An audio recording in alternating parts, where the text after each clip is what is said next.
This is the driving experience you would get if you was driving a Golf R. Because the real drivers will know the ultimate VW hot hatch is the GTI. And this is our new AUTOID shop car owned by me, Connor.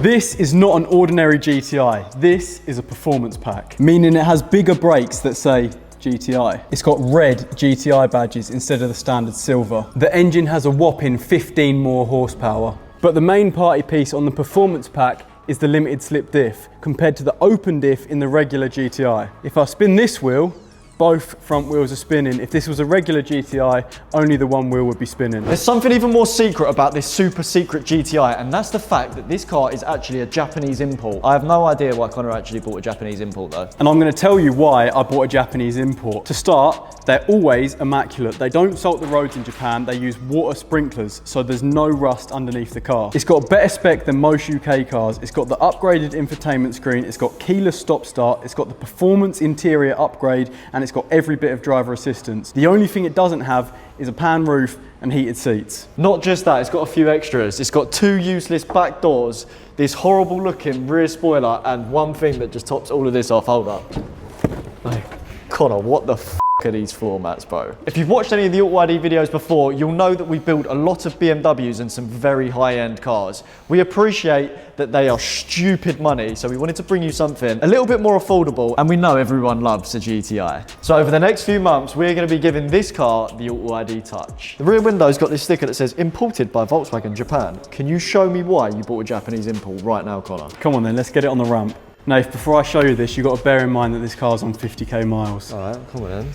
Look how clean that spring is. Tell me you wouldn't eat your dinner off that. To be fair, I've got to give you a bit of credit, Connor, because this... Look at the exhaust.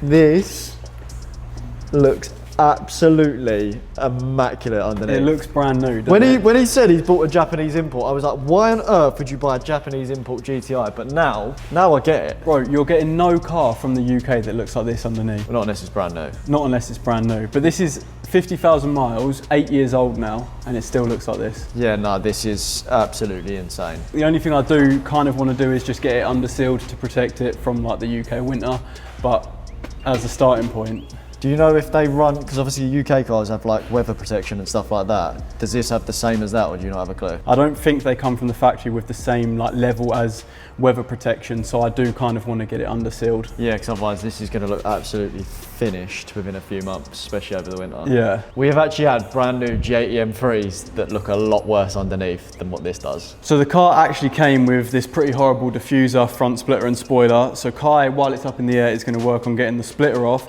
But I do need to just talk about the TCR, because I know a lot of people will say the TCR is the ultimate GTI, which is equally as good as, or if not better than, the Golf R, because it's got the IS38 turbo.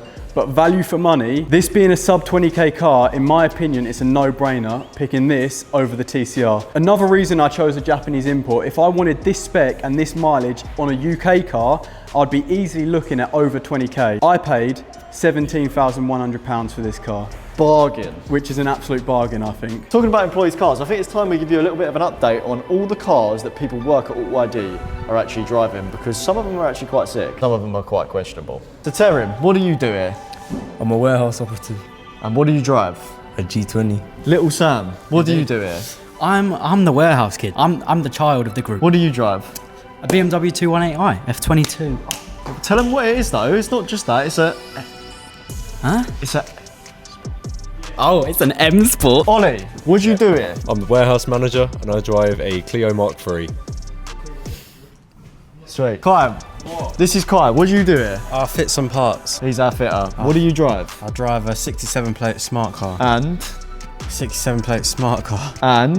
A 140. Yeah, boy. Taylor, what do you do here? I'm the customer service advisor. And what do you drive? F80 M3. Louise, what do you do here? Financial controller. And what do you drive? Toyota Aygo, pink. And what's his name? Cherry. So this is Ben.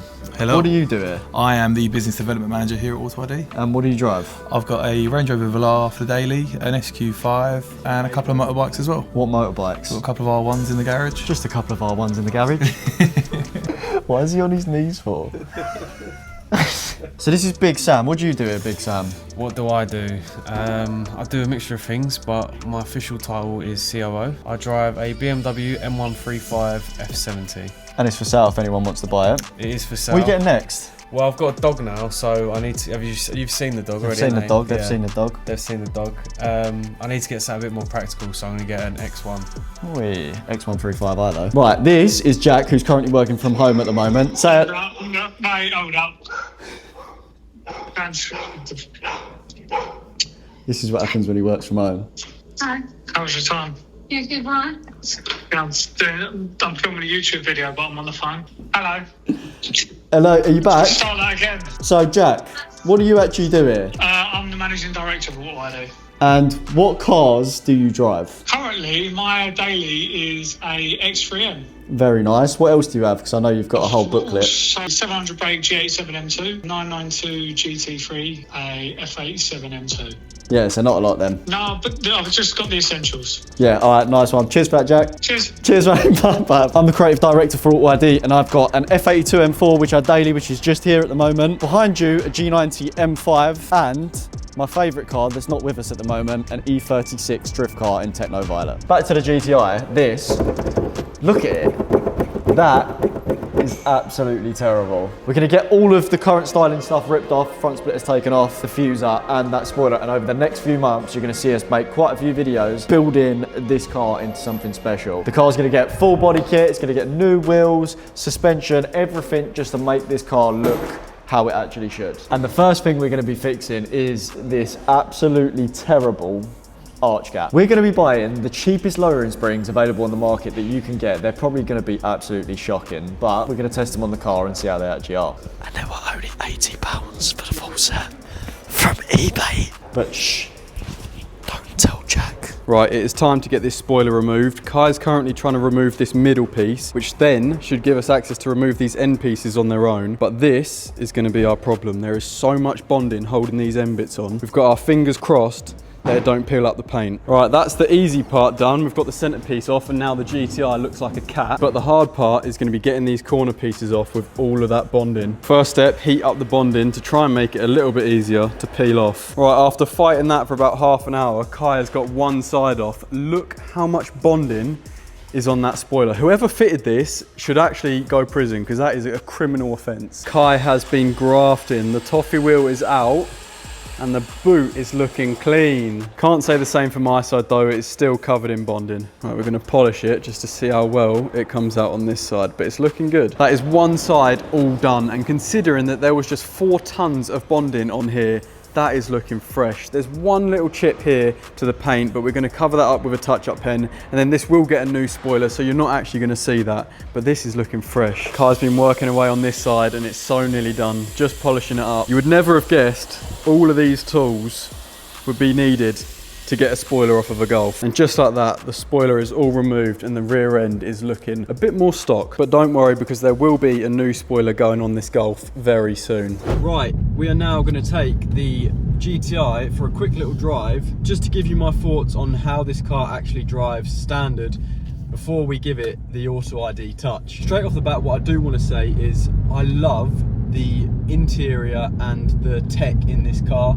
It's like fully spec'd, it's got dynamic chassis control, it's got the automatic headlights that move around corners for you, the full beams that like dodge other cars. I think that sort of thing is so cool, and that's what I didn't have in my previous F30. I also think the GTI Performance has a slightly different exhaust setup than the regular GTI. This one just sounds a little bit more throaty. The dynamic chassis control is seriously impressive in this car. It soaks up any bumps on the road really nicely. If you put it in comfort mode, it's super smooth. You can then put it in sport mode and you can feel it noticeably getting stiffer. And I'm hoping that when we lower it next week, I'm hoping that it still retains all of the nice comforts from the DCC.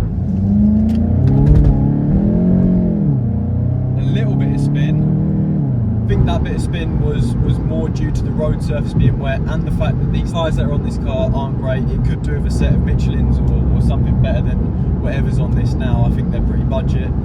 Right, we're just going to do a quick launch. It is wet. A lot of spinning first. Spinning second. Up to third. That's 60. It's nothing that's going to take your breath away on the launch, but where this car really comes alive is through the bends. With the limited slip diff and the way that this chassis is set up, and just how light the car is, it has no problems on the back roads, especially in the UK. Brakes feel really nice. A little bit of spin coming out of that corner. Genuinely a really impressive car, and for the UK roads, I don't think there's many hot hatches that are better value for money. So me and Connor were just cooking up some plans what we're going to be doing with this GTI, but we've decided we're going to let you guys comment and decide some of the mods we're going to be doing to this car. If some people like write down and put on like eyebrows and stuff like that, you're going to do it? No, nothing stupid, please, I beg. Do stupid ones. No, don't do stupid ones. Like serious things we can actually do to this car that you guys want to see. Let us know down below, whether it's some tuning or anything like that.